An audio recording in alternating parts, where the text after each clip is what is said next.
Good morning all. I am Vandana Tyagi, PGT Physics from Kendriya Vidyalaya. Today I am going to discuss few topics from chapter System of Particles and Rotational Motion from class 11 Physics. Okay, so the first topic which I am going to discuss is movement of force, that is torque. So what is movement of force? Actually movement of force is the rotating effect of force.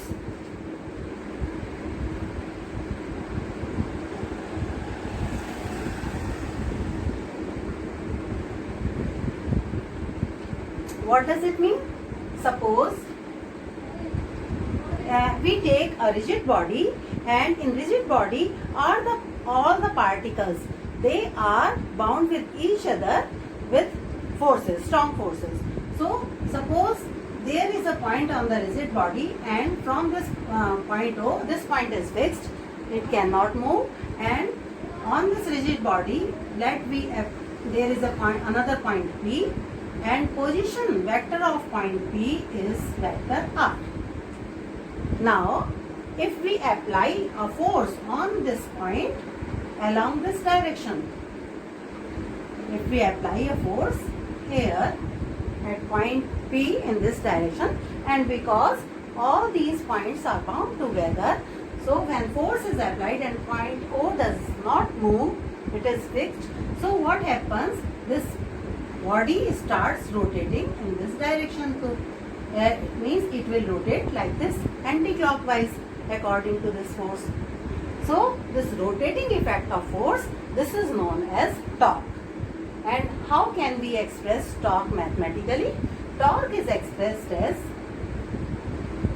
torque is equal to force multiplied with the perpendicular distance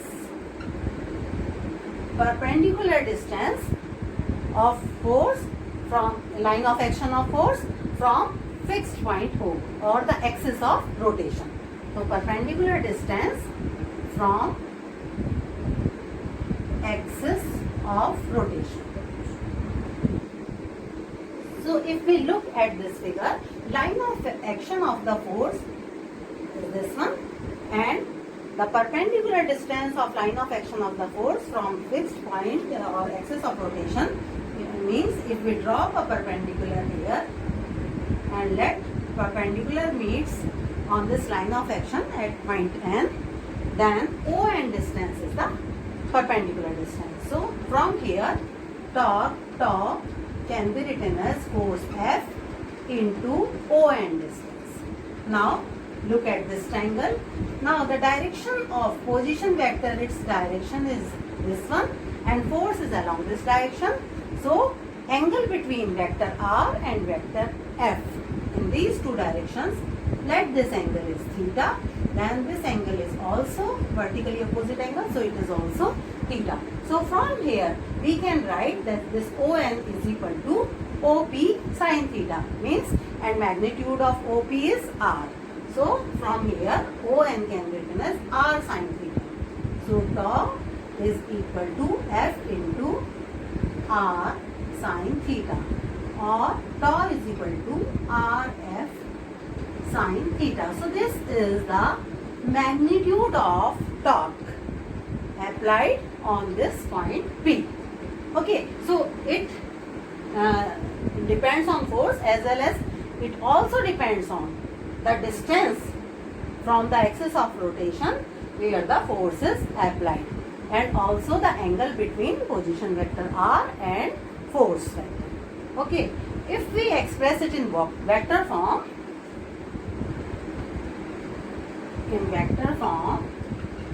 torque can be written as, it is RF sin theta. So here if we look, vector R is along this direction, vector F is along this direction, and this point where the force is applied, it will rotate anti-clockwise. So if we apply right hand rule, and in right hand rule we stretch our fingers towards the vector R and then fold them towards F, it shows the anti-clockwise direction. It means this torque represents the anti-clockwise direction here. So it can be expressed in two vectors, vector R and vector F, in this order. So it means, and we know in cross product of two vectors, the direction of resultant vector is can be found by right hand rule.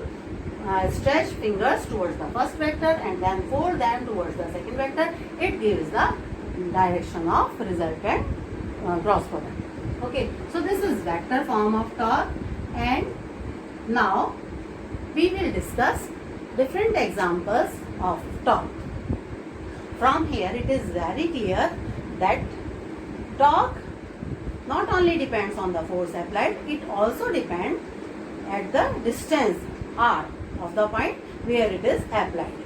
If r increases, effect of torque also increases. Rotating effect of force also increases. It also depends on the angle between the position vector of that point where it is applied and the force vector. In this direction, it also depends on this direction. Now, I am giving you some examples of this.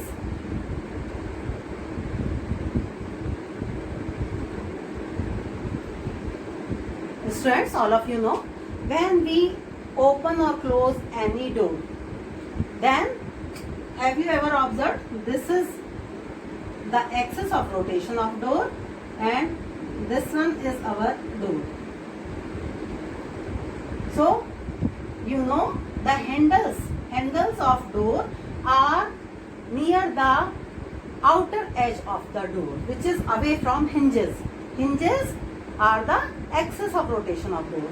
So if we keep these handles near the hinge, near the axis of rotation, can you imagine? Means if these handles are near the axis of rotation, inner side of the door, then it will be very difficult to open the door. Means to open the door, to rotate the door from its position, then what happens? We have to apply more force. It means if from axis of rotation, this is axis of rotation. So if this distance r is lesser, then for the same rotating effect, more force is required. हमें ज़्यादा force लगाना पड़ेगा. But we keep the handles near the outer edge of the door. So here the distance r increases, and as r increases, so by applying lesser force, the same rotating effect, same torque can be applied over it. Okay, same is the reason. First one was for doors, handles of doors.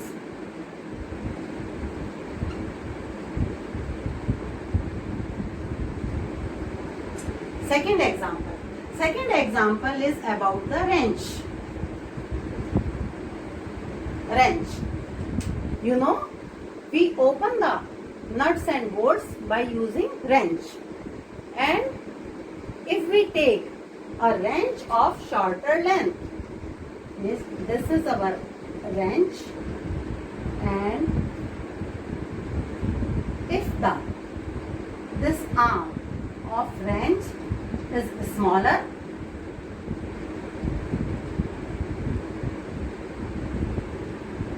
if this arm is longer than the suppose here is the nut bolt which is to be open. So if this arm is longer, then r increases because this is axis of rotation. So this distance r increases. So if we take a longer wrench, then by applying lesser force, we can open the nuts and bolts very easily. But if we take a shorter wrench, if we apply force here, then this position vector, position where the force is applied, it decreases. So as r decreases, then more force is needed to open the nut. So in this way, longer wrenches having long arm, they can easily open any nut or bolt. And with shorter arm, it is difficult to open the nut. More force is needed for the same effect of torque. Another example of torque we can see in case of screwdrivers.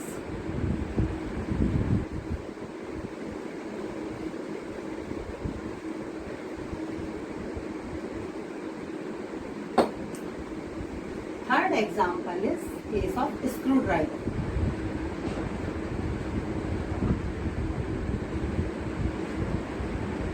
When we want to open any screw, we take a screwdriver, pencils.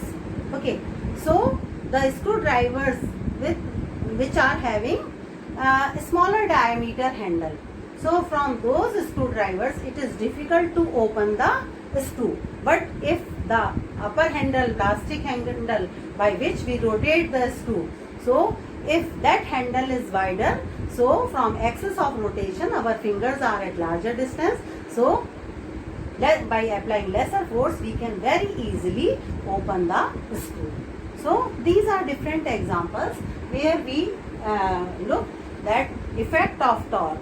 It is based on the force as well as on the position at which the force is applied. Also, sign of the angle. For the sign of angle, look, if we are this is axis of rotation, and if we are applying a force in this direction, so effect of torque, here the angle between that direction of vector r and F, this angle is less than 90.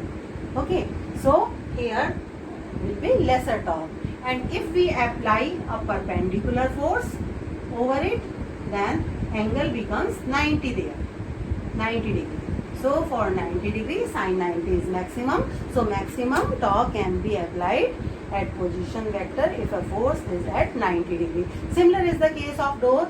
If in case of door, at the outer side of door, if we apply a perpendicular force, so it is very easy to open, and if we apply a force at some angle, so more force is needed. And if we apply the force along the position vector, meaning force and position vector both are in same direction, so angle theta is 0, so no torque is there. So if we apply the force parallel, suppose this is there, so if we apply force at some angle, some torque effect is there, and if we apply perpendicular, more torque is there, and if the force is parallel to position vector, then there is no torque. We can't rotate the body, rigid body. Now the next topic which we are going to discuss is angular momentum. Actually, angular momentum is movement of momentum. As we have discussed about torque, that torque is movement of force. So in rotational motion, angular momentum term is used. Now what is movement of momentum? Suppose these are the two particles of a rigid body. Point O, the particle where is point O, it is fixed. It cannot move, and suppose at position P there is another particle which is moving with a velocity v, and if mass of particle is m, then its momentum is mv. Now moment of momentum is the we are represent angular momentum by L, and it is the product of linear momentum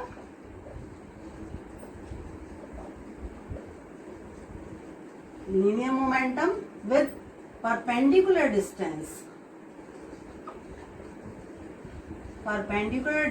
of line of action of linear momentum.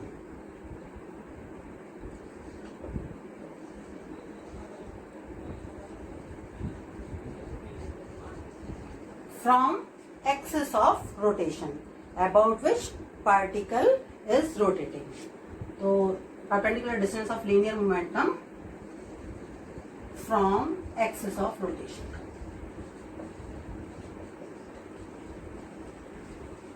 So here linear momentum is along this direction, and if we take its line of action, this is its line of action, and if we drop a perpendicular from this axis of rotation, point O about which particle is rotating, it is fixed point.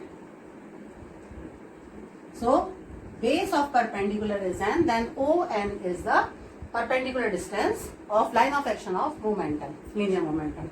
So here we can write vector L can be written as, instead of L, firstly we should write only magnitude.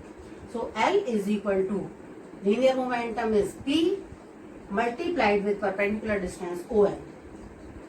And from this figure, position vector of point P is R along this direction. So angle between vector r and vector p, linear momentum, is theta. So this is also again theta. So ON can be written as r sine theta.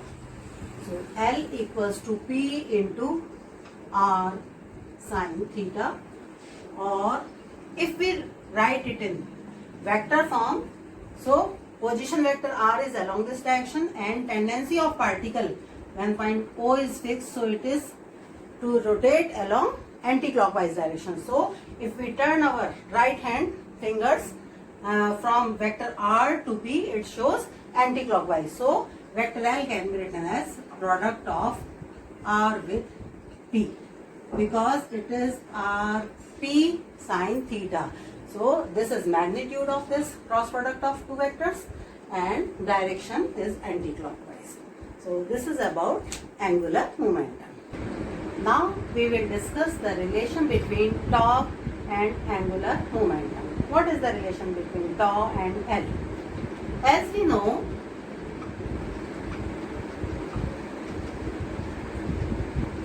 tau equals to r cross F, and according to Newton's second law of motion,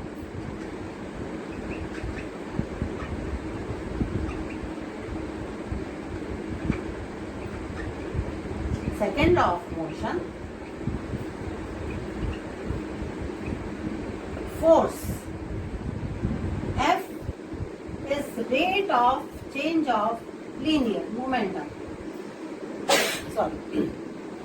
Force is rate of change of linear momentum. So if we apply it here, then tau equals to vector r cross ddt of p, rate of change of linear momentum.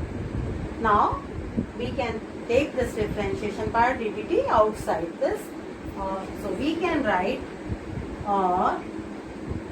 tau equals to ddt of vector r cross vector p. But as we have studied earlier, r cross p is equal to angular momentum, L. So this L is of tau is equal to vector tau is equal to ddt of vector L. So it means tau is rate of change of angular momentum. So in rotatory motion, function of tau is same as the function of force in linear motion. In linear motion, we talk about force and linear momentum.